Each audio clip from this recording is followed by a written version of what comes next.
Dans toutes les économies modernes, la commande publique représente une part significative du produit intérieur brut. Elle construit les routes, les hôpitaux, les écoles. Elle soutient les entreprises locales. Elle structure l'emploi. Elle façonne les territoires. Mais la commande publique fait plus encore. Elle détermine la manière dont un pays est perçu par ses partenaires techniques et financiers. Elle conditionne l'accès au financement international. La commande publique incarne la solidité institutionnelle d'un État. Le Sénégal a fait le choix de la modernisation avec le décret numéro 2022-2295 du 28 décembre 2022 portant Code des marchés publics, fondé sur 4 piliers essentiels: liberté, égalité, transparence, efficacité, avec l'intégration des considérations environnementales et sociales. Cependant, notre système national ne vit pas en isolement. Il dialogue désormais avec les procédures des bailleurs, notamment celles de la Banque mondiale, de la BAD, de la BID et des autres partenaires techniques et financiers multilatéraux et bilatéraux qui consacrent des exigences telles que l'optimisation, l'adaptation au contenu local, l'offre économiquement la plus avantageuse, la gestion des risques, les exigences environnementales et sociales obligatoires chez les bailleurs de fonds, les mécanismes des plaintes élargis et l'intégrité renforcée. Dès lors, une question essentielle se pose. Sommes-nous face à une opposition entre souveraineté nationale et standards internationaux, ou assistons-nous à une convergence stratégique au service du développement?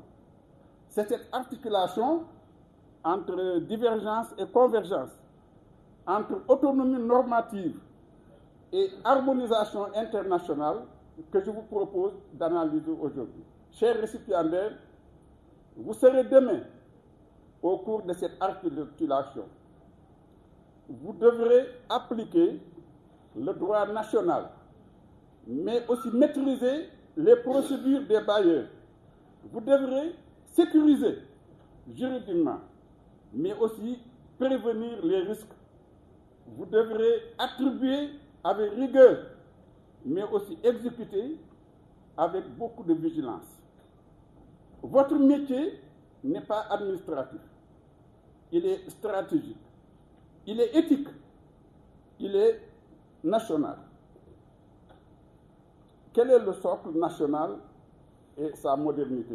Quelles sont les convergences entre les procédures des bailleurs et les procédures nationales? Il y a les principes universels. Malgré les différences, les systèmes partagent la mise en concurrence. Les systèmes partagent la transparence. Les systèmes partagent l'équité, l'efficacité, l'objectivité des critères, les mécanismes de recours, la lutte contre la fraude et la corruption. Il est nécessaire de prendre en compte de nouveaux principes au plan national, des principes qui sont consacrés au niveau des bailleurs de fonds. Value for money, qu'on appelle optimisation des ressources, cela veut dire la recherche du meilleur rapport qualité-prix sur le cycle de vie du contrat. L'intégrité, c'est la tolérance zéro à l'égard de la fraude et de la corruption. Fit for purpose, aptitude à l'objectif, choix de la méthode et de l'approche adaptée à la nature et à la complexité du marché. Cependant, malgré tout cela, les dossiers types nationaux de passation des marchés datent de 2017. Et ces dossiers ne sont pas adaptés au contexte de modernité. Ces dossiers qui datent de 2017 nécessitent une actualisation pour refléter pleinement les exigences annoncées dans les clauses du Code des marchés publics portant sur les considérations environnementales et sociales, notamment la prise en compte du genre, la prise en compte de la promotion des entreprises à direction féminine, la prise en charge des jeunes, la prise en charge des handicapés. La réforme normative doit s'accompagner d'une réforme des outils et d'une standardisation des méthodes d'évaluation en rapport avec les meilleures pratiques internationales. Mais malgré tout ça, il y a une prééminence des procédures des bailleurs de fonds sur nos procédures internes nationales. Conformément à la Constitution et au Code des marchés publics de décembre 2022, même des autres codes qui ont précédé, les règles prévues par les accords de financement internationaux s'appliquent aux projets financés par des partenaires techniques et financiers. Dans un projet financé par la Banque mondiale ou d'autres bailleurs, les procurement regulations, c'est-à-dire les règlements de passation des marchés, ou bien les directives des bailleurs de fonds, ce sont ces règlements et ces directives qui s'appliquent par rapport aux procédures nationales.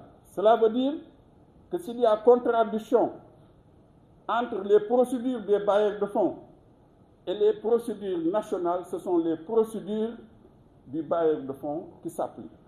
Et ça, c'est garanti non seulement par la hiérarchie des normes juridiques, mais encore au niveau de l'article 3 du Code des marchés publics, il y a une consécration de cela. Il y a les mécanismes de plainte aussi du bailleur de fonds qui s'appliquent quand il s'agit de revue a priori.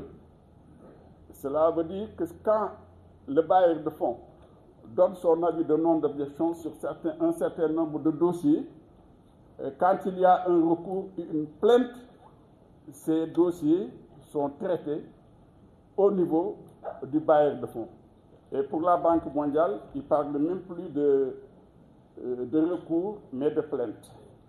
Il y a aussi, au niveau des procédures des bailleurs de fonds, les exigences en matière de considération environnementale et sociale qui sont obligatoires. Il faut les appliquer. Cette prééminence est juridiquement encadrée. Quelles sont les nouvelles exigences contemporaines vers une commande publique responsable? Il y a d'abord ce qu'on appelle la planification.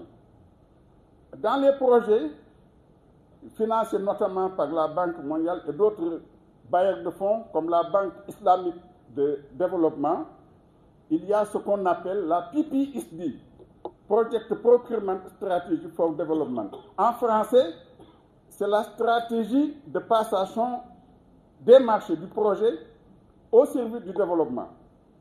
Et pour cela, il faut faire une analyse PESTEL, une analyse SWOT. Alors le PESTEL, c'est un outil de diagnostic externe qui identifie les facteurs politiques. PESTEL, c'est politique, économique, sociaux, technologiques, environnementaux et légaux, qui sont susceptibles d'influencer les procédures de passation des marchés et de gestion des contrats, afin d'anticiper les opportunités, les contraintes et risques.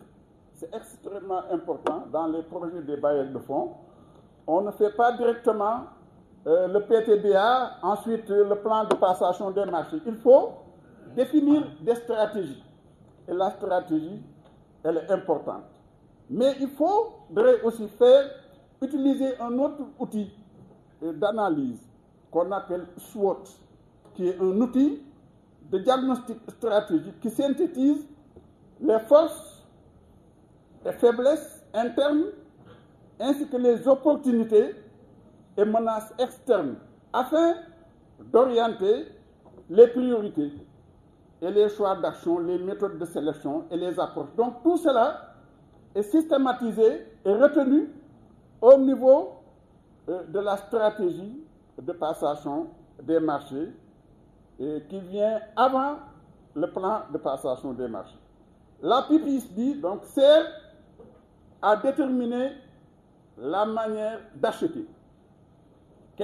Comment on fait pour acheter? Quand il s'agit de marché de travaux, quand il s'agit de marché de fourniture, quand il s'agit de marché de services, que les bailleurs font appel services autres que services de consultants, quand il s'agit aussi de marché de consultants, que dans nos pays on appelle marché de prestations intellectuelles. Quelle est la disponibilité des produits dans le marché? Quelles sont les entreprises susceptibles de réaliser ces travaux? Est-ce qu'il y en a au Sénégal? Si on veut faire une autoroute, quelles sont les entreprises qui peuvent le faire? S'il n'y en a pas beaucoup, on cherche dans la région. On fait ce qu'on appelle le sourcing. Le sourcing est un élément important en matière de stratégie. Et c'est cela qui va déterminer plus tard les méthodes de passation des marchés. Est-ce qu'il faut, en ce moment-là, un appel d'offres international? Est-ce qu'il faut un appel d'offres national? Est-ce qu'il faut une demande de cotation qu'on appelle au Sénégal demande de renseignement et de prix? Il faudrait aussi identifier les risques. Chez les bailleurs de fonds, on identifie les risques. Quels sont les risques? Les risques au plan technique, les risques au plan financier, les risques au plan environnemental, les risques au plan social, et quelles sont les menaces par rapport à la fraude, par rapport à la corruption. Il faut opérer aussi des choix d'approche. Quels sont les types de marchés? Est-ce qu'il faut allotir?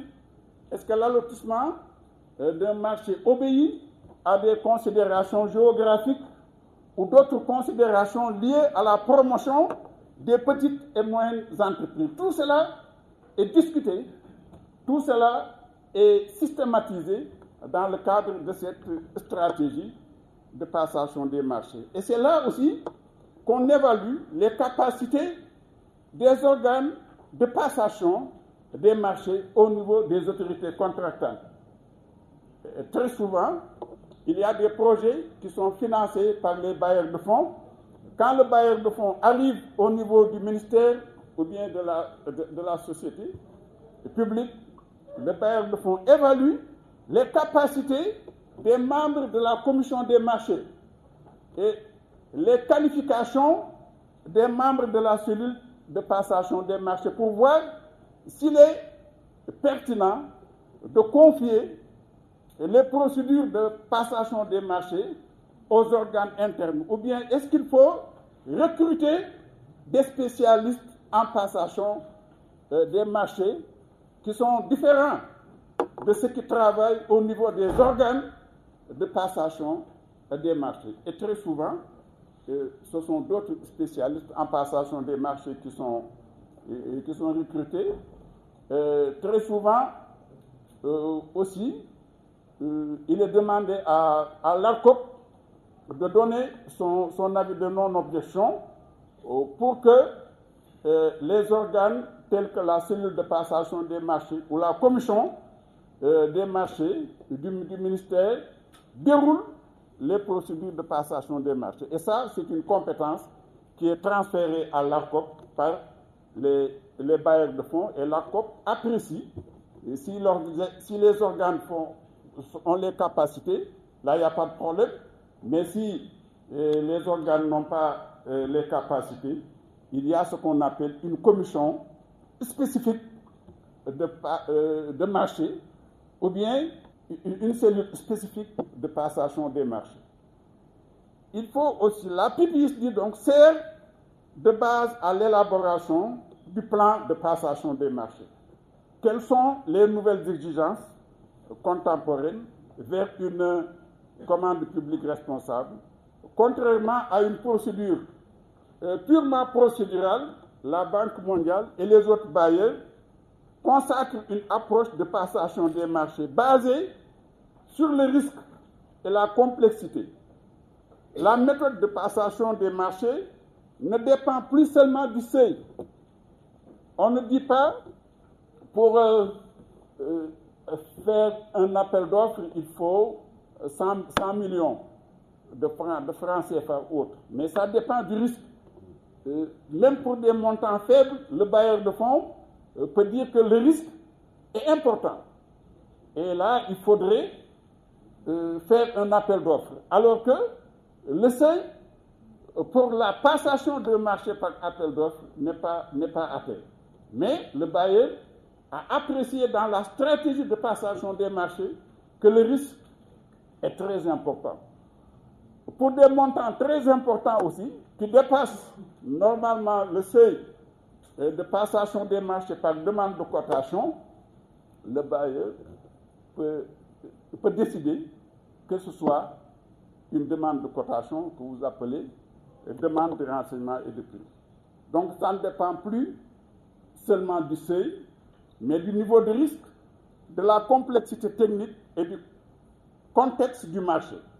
Ainsi, nous passons du Sénégal d'une logique de conformité à une logique de performance. Chez les bailleurs de fonds, ce n'est pas seulement la conformité. Le fait de dire que l'offre est conforme et on prend parmi les offres conformes l'offre la moins 10 ans. Et on vérifie les qualifications de celui qui a proposé cette offre conforme et moins 10 ans. Ce n'est plus seulement ça. Au niveau des bailleurs de fonds, on cherche la performance.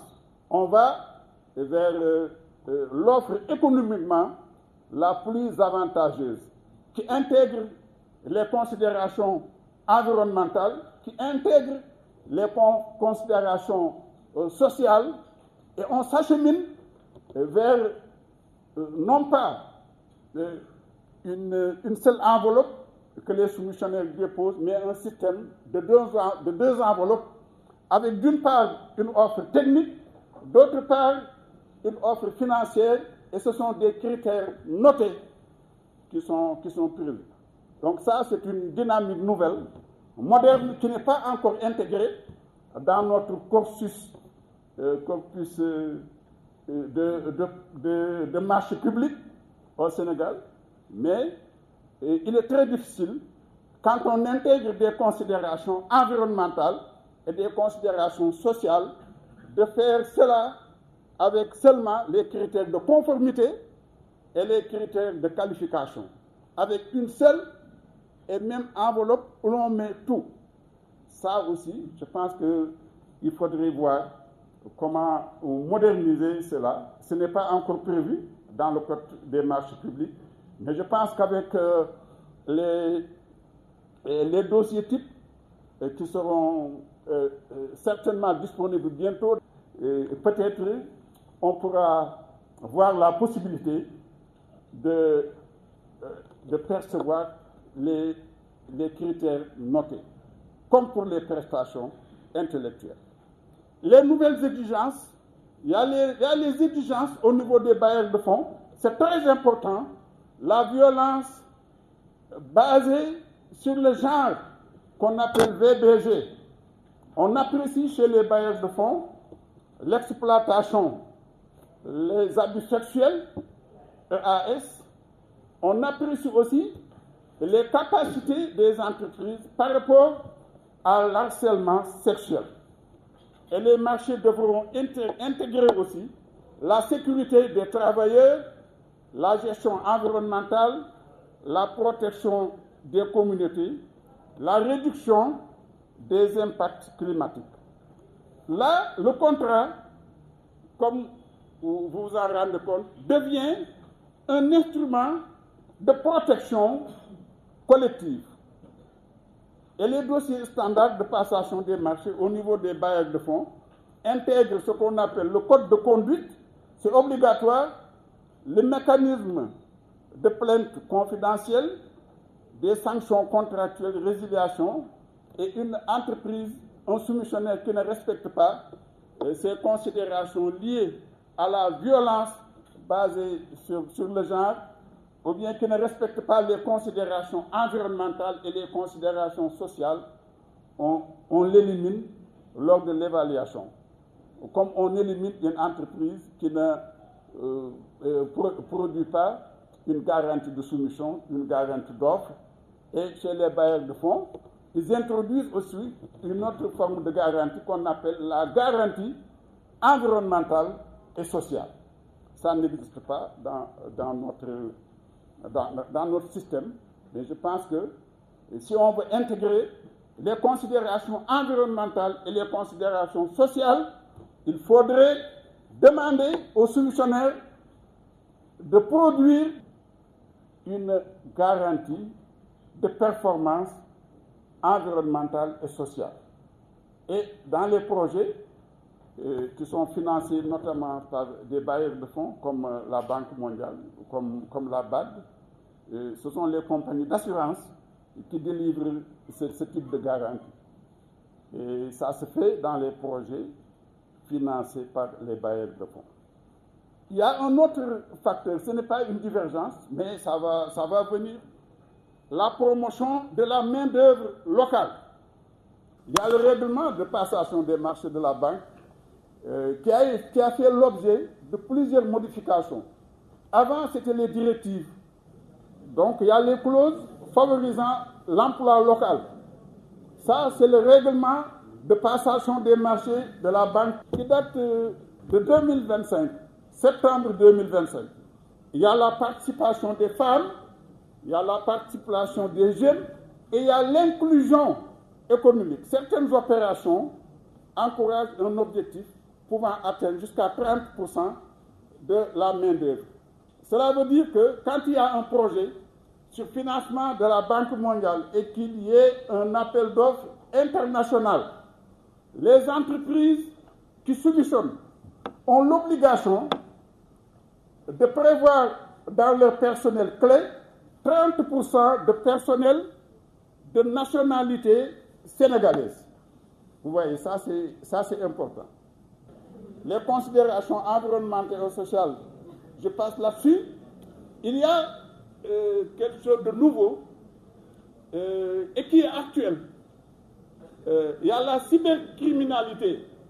Ça, c'est un thème qui est un aspect qui est abordé dans les dossiers des bailleurs de fonds. Il y a l'intégrité numérique. Donc, c'est la digitalisation dans les procédures de passation des marchés. Il y a le développement des plateformes électroniques, transmission numérique des offres, archivage digital. Il y a la plateforme Appel pour des projets qui sont sur financement de la Banque mondiale, c'est STEP. En sont les vecteurs principaux. L'intégrité ne se limite plus au papier. Elle est désormais numérique. Les risques émergents. Quels sont les risques? Les risques, c'est le piratage. Il y a la manipulation d'offres. Il y a l'altération aussi des données. Les bailleurs exigent la sécurisation des systèmes, la traçabilité numérique et la protection des données pour qu'il n'y ait pas de piratage, pour qu'il n'y ait pas de manipulation d'offres. Il faut bien sécuriser le système. Parce que la cybersécurité doit devenir une compétence essentielle. Il y a les critères notés, on en a discuté, on en a parlé tout de suite. Je ne reviens pas là-dessus. Mais quand on intègre les considérations environnementales, les considérations sociales, les considérations liées à la cybercriminalité, les considérations liées au genre, quand le dossier est important, il faut des critères notés et il faut quitter les anciennes méthodes de conformité et de qualification. Il y a autre chose aussi qui a été introduite par les bailleurs de fonds. Dans notre pays, on parle d'attribution provisoire. Chez les bailleurs de fonds, ils parlent d'intention d'attribution. Dans un souci de transparence renforcée et de sécurisation juridique, les procédures modernes consacrent des méthodes telles que l'intention d'attribution. C'est un acte formel par lequel l'autorité contractante notifie au soumissionnaire celui qui est proposé à l'attribution. Cela veut dire que l'autorité contractante, lorsque quelqu'un est proposé à l'attribution, a l'obligation d'écrire à tous ceux qui ont soumissionné pour leur dire que voilà, c'est celui-là que j'ai l'intention de choisir comme attributaire. Vous êtes la génération qui devra garantir l'inclusion. Vous êtes la génération qui devra protéger les données pour qu'il n'y ait pas de piratage. Vous êtes la génération qui devra défendre l'éthique en matière de passation des marchés. Le directeur général en a parlé. Votre métier n'est pas administratif. Votre métier est stratégique. Il est éthique, il est national. Chers récipiendaires, vous serez confrontés si vous voulez rester dans la passation des marchés, je vous souhaite de rester là-dedans. Vous serez confrontés à la pression, vous serez confrontés à l'urgence, vous serez confrontés à des intérêts dont vous ne maîtrisez pas d'où ça vient. Vous serez aussi confrontés à des tentations. Mais souvenez-vous qu'un marché mal attribué détruit la confiance. Un marché bien attribué construit la nation. Vous êtes des juristes, des ingénieurs, des maîtriseurs, des gestionnaires. Mais surtout, vous êtes des gardiens de la confiance publique. Retenez quelques points d'attention. Un marché mal attribué fragilise la confiance. Un marché mal exécuté détruit la crédibilité. Une faute non détectée ruine la réputation. Une cyberattaque non anticipée compromet l'intégrité. Chers récipiendaires, permettez-moi de vous rappeler que la commande publique est le miroir de la gouvernance d'un pays. Si la commande publique est transparente, le pays est crédible. Si elle est intègre, la commande publique, le pays est respecté. Si la commande publique est performante, le pays se développe. Si la commande publique est humaine, le pays progresse avec dignité. Permettez-moi de conclure par ces mots. Aujourd'hui, vous allez recevoir une attestation. Demain, vous porterez une responsabilité. Portez-la avec honneur. Exercez-la avec courage. Servez-la avec intégrité.